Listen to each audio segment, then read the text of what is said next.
Walanabluwannakum, kami akan uji kamu, kata Allah. Pertama, bisyai'im minal khauf, ada rasa takut, takut susah, takut sakit, takut mati, takut cemas. Walanabluwannakum bisyai'im minal khauf wal ju', lapar. Wa naqsim minal amwal, kurang harta. Was samarat wal anfus, mati. Wal anfus was samarat, masa paceklik, tak turun hujan berkepanjangan, tanaman mati. Wabasyiris sabirin, berikan kabar pada orang-orang yang sabar. Siapa itu? Alladzina idza asabathum musibah, ketika musibah itu datang, dia mampu berkata inna lillah wa inna ilaihi raji'un. Semua datang daripada Allah dan akan balik kepada Allah. Dia tak ada rasa memiliki, sebab semua dia dipinjamkan Allah Subhanahu wa taala. Itulah maka ayat ni selalu kita bawa bila tahlil, ayat ni tak pernah tinggal. Lillahi ma fis samawati wa ma fil ard. Semua yang ada di langit, semua yang ada di bumi milik Allah Subhanahu wa taala. Kita hanya Allah bagi makan pakai. Semua hidup ni yang dimakan busuk, yang dipakai lapuk, yang dipakai untuk agama Allah, itulah bekal untuk hari esok. Pesan Nabi SAW, ma'akal tafa'afnaita, yang kau makan busuk, wa ma labista fa ablaita, yang kau pakai lapuk, wa ma tasaddaqta fa amdaita, yang kau pakai untuk menolong agama Allah, itulah yang akan kekal abadi hingga ke hari esok. Maka ketika kita selamat daripada ujian dunia ni, maka ketika itulah kita akan berhasil menghadap Allah Subhanahu wa taala. Bila kita baca ulama-ulama itu, Imam Syafi'i misalkan, Imam Syafi'i lahir sebagai seorang yatim. Ayah dia meninggal, lahir di Gaza, Palestin. Mak dia bawa dia pindah ke Makkah. Sampai di Makkah, anak yatim ni belajar kepada Imam Sufyan ibnu Uyainah. Selepas hafaz Quran umur 7 tahun, dia baca hadis-hadis kitab Imam Malik bin Anas. Dia hafaz, nama kitabnya kitab Muwatta. Isinya lebih kurang 700 hadis lebih. Selepas itu dia mencari Imam Malik. Dari Makkah dia pergi ke Madinah, dia belajar kepada Imam Malik. Selepas itu kata Imam Malik bagi beberapa keping wang emas. Kata Imam Malik, Syafi'i, kau carilah guru yang lebih hebat daripada aku. Jadi ulama-ulama zaman dulu itu, kenapa murid-murid dia lebih hebat? Sebab dia bagi support. Aku rasa ilmu aku dah cukup, engkau carilah ulama yang lebih berilmu daripada aku. Maka saya ingin mengamalkan itu. Murid-murid saya katakan, kau dah khatam, carilah. Banyak juga setengah orang, engkau jangan belajar kepada orang lain, karena akulah yang paling berilmu, tak ada lebih daripada aku. Ketika itu maka sesungguhnya kita sedang diuji dengan sombong. La yadkhulul jannah, kata Nabi, tak masuk surga man kana fi qalbihi, siapa yang dalam hatinya mithqala habbatin min khardalin min kibrin, ada sombong, angkuh, walaupun hanya sebesar biji sawi. Ujian hidup manusia ni sama macam ujian hidup pada nabi-nabi. Jadi kita sesuaikan saja apa yang Allah bagi pada kita ni macam yang Allah bagi pada nabi-nabi. Bila ada orang ada kuasa, sampai semua makhluk-makhluk dalam kuasa dia. Burung-burung hud-hud pun berkuasa dia. Sampai dia dengar semut-semut bercakap. Suatu ketika dia dengan bala tenteranya, dia katakan, tentera stop dulu, jangan berjalan. Sebab apa Nabi? Fatabassama dhahika, dia tersenyum. Kata tenteranya, kenapa engkau tersenyum? Sebab aku dengar panglima tentera semut sedang mengatakan kepada seluruh tentera semut, udkhulu masakinakum, kamu semua lari masuk lubang-lubang tanah, sebab pasukan Sulaiman akan lalu. Maka Nabi Sulaiman mendengar, dia tersenyum. Allah tak bagi itu pada kita. Sebab bila Allah bagi pada kita, mungkin setiap hari kita senyum, orang heran. Sebab kita dengar semua makhluk-makhluk. Jadi memang dah maqam level tertentu Allah bagi. Lalu kemudian manakala datang burung hud-hud, dia siapkan semua pasukan, tapi ada satu burung yang tak ada. Mana ni burung hud-hud? Kata Nabi Sulaiman. Kata malaikat, nanti dia datang. Manakala Nabi Sulaiman mengatakan la azbahannahu, bila dia tak datang juga, dia tak bagikan hujah alasan, aku akan sembelih dia. Lalu Nabi Sulaiman bertanya, kenapa engkau lama datang lambat? Kata burung hudhud, aku terbang jauh. Di tempat itu aku melihat ada seorang perempuan yang berkuasa. Dia Ratu Sabak, namanya Bilqis. Maka kata Nabi Sulaiman, kirim bawakan surat ini kepada dia. Itulah surat yang pertama ditulis nama Bismillah. Innahu min Sulaiman, innahu bismillahirrahmanirrahim. Surat itu dibaca oleh Ratu Sabak. Ratu Bilqis pun akan datang. Lalu kemudian Nabi Sulaiman mengatakan, ini Bilqis sedang di jalan dari Yaman menuju Palestin. Saya ingin manakala Bilqis sampai ke istana saya, dia terpukau, dia terkejut. Yang dia tengok adalah kerusi tempat dia duduk dah sampai semula. Maka saat itu Nabi Sulaiman meminta kepada semua bawahan dia, siapa yang sanggup membawakan ayyukum ya'tini bi arsyiha qabla an ya'tuni muslimin. Siapa di antara kamu yang boleh membawa kerusi Bilqis sebelum dia sampai, dah sampai duluan. Sehingga manakala nanti Bilqis sampai, dia terkejut. Mana boleh kerusi aku dah sampai duluan sebelum saya sampai? Nabi Sulaiman ingin memberikan kesan yang luar biasa. Maka kemudian waqala ifritum minal jin, berkatalah jin ifrit, ana atika bihi qabla an taquma min maqamik. Sebelum engkau tegak Sulaiman, maka kerusi Bilqis dah sampai. Sebelum engkau tegak, dah sampai dulu. Lalu kemudian Nabi Sulaiman bertanya lagi, siapa yang boleh lebih cepat daripada ini? Wa qala alladhi indahu ilmun minal kitab. Berkata seorang lelaki, dia bukan jin, dia manusia, namanya Asif bin Balkhiyah. Kata Asif, ana atika bihi qabla an yartadda ilaika tarfuk. Saya boleh mendatangkan kerusi Bilqis sebelum mata engkau berkedip. Maka Asif bin Balkhiyah menang, jin ifrit kalah. Jadi bila hari ini ada orang masih berkawan dengan jin, minta tolong pada jin, sebenarnya jin dah lama kalah. 3000 tahun lalu dia dah kalah cepat dengan manusia. Tapi manusia masih lagi meminta berkawan, minta tolong dan lain sebagainya. Maka kata Nabi Sulaiman, engkaulah yang menang sebab engkau lebih cepat. Hari ini mana yang lebih cepat, itulah yang menang. Maka saya alhamdulillah diberi waktu yang lebih cepat, tapi belum lagi secepat jin ifrit dan Asif bin Balkhiyah.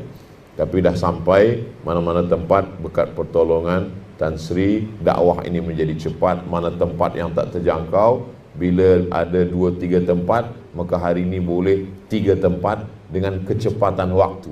Maka suatu ketika Syekh Muhammad Mutawalli Sya'rawi bagi tazkirah. Masa bagi tazkirah, orang datang peluk, cium tangan, semua puji, semua muliakan. Lepas tu jalan balik, Syekh Sya'rawi minta kereta ni berhenti kejap. Lepas tu dia singgah masjid, dia masuk tandas, lama. Lepas tu dia balik, sahabat dia tanya, apa lama betul? Kata dia, aku tadi bersihkan tandas masjid yang kotor. Kenapa begitu? Sebab dalam hatiku aku ada rasa lebih mulia, dimuliakan orang, dicium orang tangan saya. Maka manakala saya bersihkan itu, saya nak rendahkan diri saya di hadapan Allah Subhanahu wa ta'ala.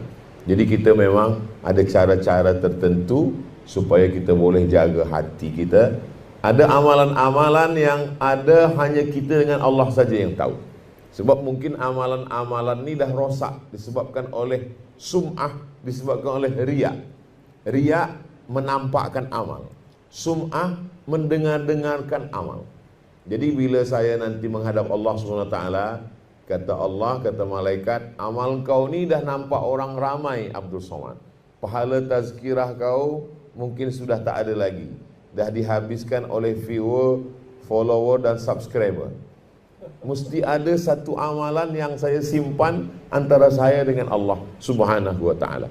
Apa amalan tu? Kita tak bagi tahu, sebab kita bagi tahu nanti orang puji sehingga hilang dia. Jadi sampai bila kita ini terus bermujahadah sampai menghadap Allah Subhanahu wa taala. Suatu ketika Nabi Muhammad sallallahu alaihi wasallam seakan-akan dia sudah melakukan sesuatu, tapi rupanya perbuatan itu belum dia lakukan. Seakan-akan seolah-olah dia sedang melakukan sesuatu, padahal sesuatu itu tidak dia lakukan. Jadi malaikat Jibril datang bagi tahu, ini ada seorang Yahudi yang sedang menyihir Dia lakukan sihir ini melalui rambut. Rupanya rambut Nabi yang gugur, dia ambil, dia ikat pada 11 simpul tali, lalu kemudian dibuang dalam perigi. Malaikat Jibril bagi tahu, maka turunlah 11 ayat untuk membuka 11 simpul tali tersebut.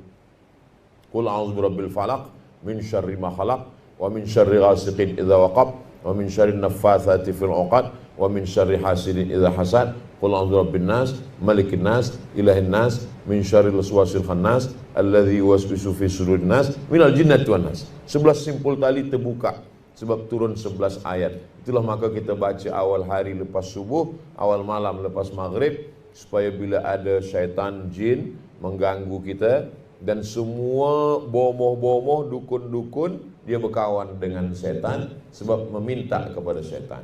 Syaitan ini mungkin dulu pernah berkawan dengan datuk nenek kita. Selepas mereka meninggal, dia datang ke ayah kita. Ayah kita meninggal, dia datang ke kita. Sebab umur kita pendek, umur dia panjang. Dia masih hidup lagi, dia ingin terus berkawan dan selalu berhubungan baik dengan orang-orang yang selepas. Jadi suatu ketika saya ada tamu datang ke rumah. Kata dia, Ustaz Abdul Somad, saya lepas sembahyang mimpi dia nak bagi saya emas. Saya tanya, emas betul ke atau emas di mana? Memang betul-betul emas. Dia letakkan dekat dia. Saya ambil gambar. Ini gambarnya Ustaz. Ini gambar emas. Oh. Lepas itu dia bagi kunci. Kuncinya dari emas juga. Iya, ini gambarnya Ustaz. Lepas itu dia bagi keris. Emas juga. Iya, ini gambarnya. Saya tanya, awak ambil? Saya tak ambil. Sebab saya takut, saya biarkan saja 2-3 hari dia hilang sendiri. Apa yang terjadi ni Ustaz? Saya tanya. Ayah awak bomo? Tidak. Datuk-datuk dulu memang ada. Mungkin dia ada kawan, selepas tu meninggal dia datang sekarang ke awak. Nasib baik dia tak datang ke saya. Kalau datang ke saya simpan emas tu. Lalu lama saya, dia buat anak dia 2 orang, seorang umur 5-6 tahun, satu lagi masih kecil umur 2 tahun. Lama saya tanya suami dia, isteri, kenapa tak ambil? Kami takut akidah kami rosak Ustaz. Nanti kami minta dengan dia, lama-lama kami lupa minta pada Allah. Yang kedua, kami tak ingin anak kami ini bagi makan haram. Lama saya berfikir, di hari orang susah nak mencari harta, tapi masih ada rupanya umat Nabi Muhammad SAW nak selamatkan anak isteri dia daripada makan-makan haram. Padahal kesempatan ada. Setengah orang berpuasa tak makan-makan, pergi ke gunung, pergi ke kubur, pergi ke laut, nak mencari jin. Ini jin tu datang, dia tak mau berkawan. Jadi sebenarnya itu juga ke dalam hati saya sebenarnya. Engkau Abdul Somad yang bagi tazkirah, mesti kita jaga diri kita dari jin. Kalau engkau yang dapat macam ni, belum tentu iman engkau sekuat dia. Jadi sebenarnya banyak cara Allah Ta'ala ingin mengajarkan kepada saya yang menyampaikan, yang mungkin selama ni belajar pada universiti, baca buku, baca kitab, tapi sebenarnya ada yang halus yang ingin diajarkan Allah melalui banyak jamaah. Selama ruh bersemayam dalam jasad, jantung berdetak, nafas berhembus, dia bekerja. Tapi bila dah berhenti keluar roh daripada jasad, maka disitulah baru kita rehat. Maka ar-rahah fil jannah. Ada ungkapan ulama, ar-rahah fil jannah. Rehat kita adalah ketika kita dah selamat keluar dalam keadaan husnul khatimah. Jadi selama itu akan terus ada. Allah bagi kita senjata. Senjatanya sebab dia mengalir dalam aliran darah, fadayyiquha. Dalam aliran darah ini maka sempitkan alirannya. Itulah banyak orang berpuasa sunat. Berpuasa sunat itu mempersempit aliran darah, maksudnya jalan setan. Orang yang sedang puasa dia sentiasa ingat Allah SWT. Dimanapun dia selalu ingat Allah. Maka beza mata orang yang puasa dengan mata orang tak puasa.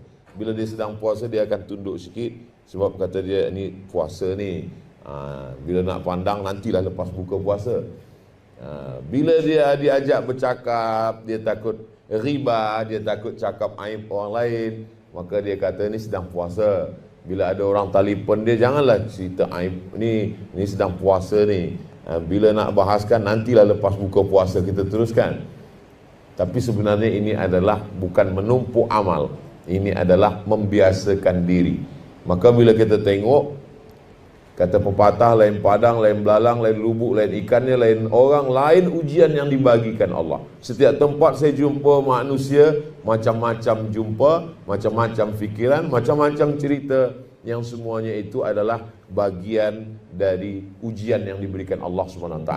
Ada yang diuji dengan kekuasaan, ada yang diuji dengan ilmu, ada yang diuji dengan populariti, ada yang diuji dengan harta. Tapi setelah saya berkeliling, saya berjumpa, saya mengalami, tak ada manusia yang lepas daripada ujian.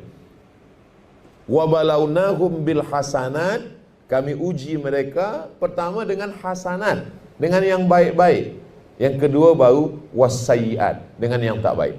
Ada setengah manusia berfikir kalau sakit dia sedang diuji, kalau sihat dia tak diuji, kalau dia ada kuasa dapat rahmat, tak ada kuasa dia sedang tidak diuji. Tapi bila kita tengok ayat Quran, wa balawnahum bil hasanat wassayiat, yang baik-baik pun sebenarnya ujian juga. Banyak orang yang ketika diuji dengan yang tak baik, dia sukses, dia lulus. Tapi bila diuji dengan yang baik, di situ dah dia lupa kepada Allah Subhanahu wa taala. Dulu bila saya balik, awal-awal kali balik, orang belum kenal lagi. Bila saya pergi ke surau, ke masjid, saya datang awal, kata pengacara, program tazkirah belum kita mulakan sebab Ustaz Samad belum datang lagi. Pada saya dah duduk di situ lama. Sekarang belum datang, orang dah tunggu ramai, kita pun datang. Bila dah ramai berjumpa, nak masuk pun susah, nak keluar pun payah. Jadi orang menganggap bila orang tak kenal kita, ini adalah ujian. Bila orang dah kenal, ini adalah nikmat. Tapi sebenarnya bila kita pandang, semuanya sama-sama ujian. Ada kalanya ujian dikenal orang ramai itu lebih berat daripada tak dikenal orang. Saya sampaikan kepada anak kemanakan saya, kamu baca Quran, belajar dengan baik, tolong agama Allah dengan apapun. Bila Allah bagi kamu harta, tolong agama Allah. Bila bagi kuasa, tolong agama Allah. Bila bagi ilmu, tolong agama Allah. Tapi kamu jangan berfikir nak jadi viral. Sebab bila tengok saya, makan susah, berjalan pun susah. Kita tutup mata, tutup mulut, pakai mask, tutup top kepala semua, pergi ke mall, pun orang kerja sampai di kereta saya tanya, dari mana awak tahu? Saya tengok cincin ustaz. Jadi maknanya semua dalam hidup ini adalah ujian yang diberikan Allah Subhanahu wa taala. Sebenarnya Allah Ta'ala bercerita ini bagaimana di akhir zaman nanti ada manusia yang lebih cepat. Dan yang lebih cepat daripada itu adalah perjalanan Isra dan Mi'raj.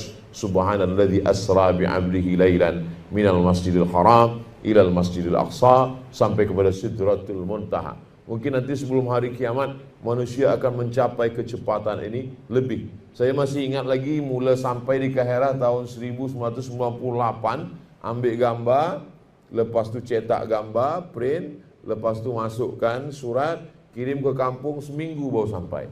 Lepas tu kirim balik, 2 minggu baru sampai. Sempat lupa cerita dulu, baru datang balasan. Sekarang adik-adik saya yang ada di Kahirah, selepas 25 tahun, 1/4 abad, dia kirim gambar, dia kirim. Tapi baru setakat gambar saja. Nak berkirim kerusi tetap juga sebulan baru sampai. Maknanya manusia berputar, zaman berganti, apa yang ada Allah ceritakan dalam Quran itu menjadi tantangan bagi manusia akhir zaman. Jadi bila manusia berfikir cepat, maka sesungguhnya syaitan juga berfikir maju cepat untuk menggoda manusia. Dia ingin siapa yang paling banyak pengikut, siapa yang paling banyak. Jadi orang yang beruntung, yang menang adalah kata Allah Ta'ala, walladzina jahadu fina lanahdiyannahum subulana. Sesiapa yang melawan ini, maka kami akan bagikan pertolongan kepada dia, ditolong Allah Ta'ala. Makanya lil insani lammatani, manusia ini ada 2 bisikan. Bisikan yang datang daripada malaikat disebut dengan ilham. Bisikan yang datang daripada syaitan disebut dengan waswasah. Maka kita selalu minta kepada Allah supaya jangan sampai terkena waswasah. Pagi hari, awal subuh, petang hari, awal maghrib, awal malam, maghrib, awal siang, subuh. Maka lepas subuh kita baca biasa Qul a'udzu birabbin nas, malikin nas, ilahin nas, min syarril waswasil khannas, alladzi yuwaswisu fi sudurin nas, minal jinnati wan nas. Biji sawi tak ada lebih kecil daripada itu. Zaman dulu selalu dijadikan sebagai suatu permisalan. Maka ada orang yang ketika dia mati, dia sangka amalnya banyak, dimasukkan Allah ke dalam surga. Kata dia, aku ni masuk surga sebab amal aku. Malaikat mendengar, lalu malaikat mengadu kepada Allah Ta'ala. Kata Allah, suruh dia timbang satu biji matanya, dan timbang pula amal seumur hidup dia. Selepas ditimbang, ternyata nikmat satu biji mata jauh lebih berat daripada amal dia yang pagi, petang, siang dan malam. Itu menunjukkan bahawa kita tak masuk surga kerana amal kita. Maka kata Nabi SAW, la yadkhulul jannata, la yudkhilal jannata ahadakum amaluhu. Kamu masuk surga bukan kerana amalmu. Qala anta ya Rasulullah, engkau pun masuk surga bukan kerana amalmu? Kata Nabi, wala ana, aku pun tak masuk surga kerana amalku, kata Nabi. Lalu kita masuk ni sebab apa? Kata Nabi, illa ayyataghammadani Allahu bi rahmatih. Kita masuk surga kerana rahmat Allah Subhanahu wa ta'ala, kerana kasih sayang Allah. Itulah maka manakala kita berjumpa, bersua, yang kita mintakan rahmat Allah. Assalamualaikum warahmatullah. Bila ada orang mati, yang kita mintakan rahmat Allah. Allahumma firlahu warhamhu. Maka kita selalu sebut Allah yarham, rahimahullah, almarhum. Makna tiga-tiga ni sama. Allah yarham, Allah bagi dia rahmat. Rahimahullah, Allah dah bagi dia rahmat. Almarhum, dia dirahmati Allah. Bila kita duduk antara dua sujud, 8 yang kita minta. Kita minta pada Allah 8. Rabbi firli warhamni wajburni warfa'ni warzuqni wahdini wa'afini wa'afwani. Tapi yang kita minta kedua, selepas dosa kita diampunkan Allah, Rabbi firli warhamni, rahmati, sayangi, kasihi aku. Maka selalu orang ulang 3 kali, ya arhamar rahimin, ya arhamar rahimin, ya arhamar rahimin, irhamna. Engkau yang kasih dan sayang, engkau yang kasih dan sayang, engkau yang kasih dan sayang, sayangilah aku. Sebab kita dapat rahmat Allah, itulah maka kita boleh melawan syaitan. Dengan rahmat Allah, itulah yang membuat hati kita lembut. Dengan rahmat Allah, itu pula yang membuat kita bersaudara. Dengan rahmat Allah, kita memandang makhluk tak ada beza antara kaya miskin, susah, antara rakyat jelata dengan orang yang ada kuasa. Sebab semuanya adalah kerana rahmat Allah, kasih sayang Allah Subhanahu wa ta'ala. Bila kita buka Quran, maka ayat yang pertama adalah Bismillahirrahmanirrahim. Tapi bila kita tengok terjemah bahasa Melayu, dengan nama Allah yang maha pengasih lagi maha penyayang. Kasih dan sayang sama, tak ada beza. Rahman kasih, Rahim sayang. Tapi kata ahli tafsir, Rahman semua dapat. Jadi bila kita tengok ada orang tak beriman, tapi dia lebih kaya, dia lebih sehat, dia lebih. Itu kena Rahman. Sebab Allah bagi macam orang bagi beras pagi pada ayam. Ambil beras, dia taburkan, semua ayam dapat. Ayam baik dapat, ayam tak baik pun dapat. Tapi Rahim hanya dapat pada orang beriman saja.